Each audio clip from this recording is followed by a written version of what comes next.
Guys आज मेरे घर में मेरे फेवरेट पवन सिंह आए हैं, पवन जी आए हैं और पवन जी को मेरे घर का, आपको मछली पसंद है क्या? बताइए कैसा लगा आपको मछली?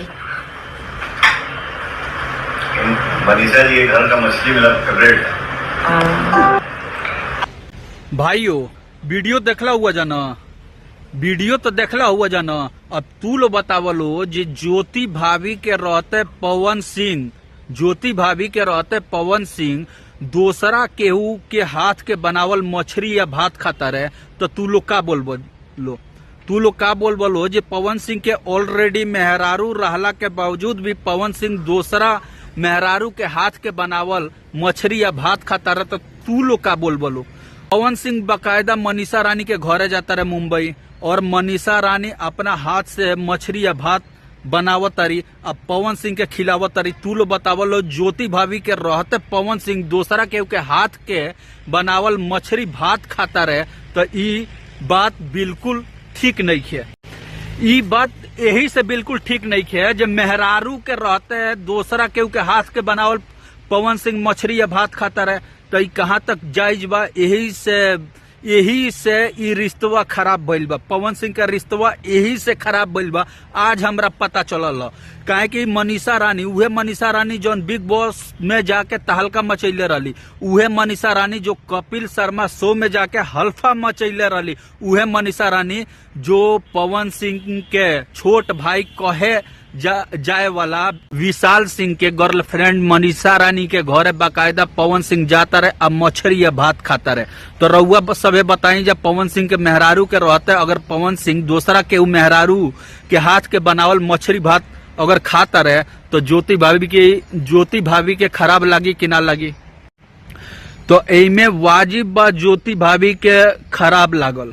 काहे कि केहू भी ई ना सोची जे हमार हस्बैंड हमार मर्द दूसरा केहू के हाथ के बनावल मछली या भात खाओ। और पवन सिंह बाकायदा बड़ा चाव से खाता रहे, रउआ लोग देखी जा बड़ा चाव से पवन सिंह मछली या भात पे जोड़ दले बड़े और साथ में उनके भाई ऋतिक सिंह भी बैठ के खाता रहे। और बाकायदा खाना खिलावत के दौरान बाकायदा मनीषा रानी ऋतिक सिंह से पूछत रही जे हमरा हाथ के बनावल मछली या भात कैसन लागल बा, मछली भात ठीक लागता कि हम ठीक लागता नहीं?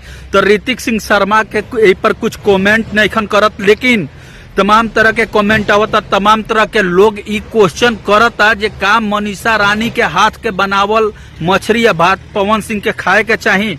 तो हमरा देखे से तो ना खाए के चाही, लेकिन तमाम तरह के कमेंट आवता, तमाम तरह के लोग प्रतिक्रिया अपन देता, तमाम तरह के लोग क्वेश्चन करता सोशल मीडिया पे जे पवन सिंह के का दूसरा के मेहरारू के हाथ के बनावल मछली या भात खाए के चाहे कि अपना मेहरारू के हाथ के बनावल मछली या भात खाए के चाहे? तो रउआ सभे के अपन कमेंट करी जा जे आप अपन राय दीजा, आप सब लोग अपन राय दीजा जे का पवन सिंह दूसरा के हाथ के जो मछली भात बनावल खाता रहे तो का उनके खाए के चाही कि ना खाए के चाही, कि ज्योति सिंह भाभी के हाथ के बनावल मछली भात खाए के चाही? तो आप अपन प्रतिक्रिया जरूर दी। आपके प्रतिक्रिया के हमके प्रतीक्षा रही। तो हमारा ये वीडियो आपके कैसन लागल?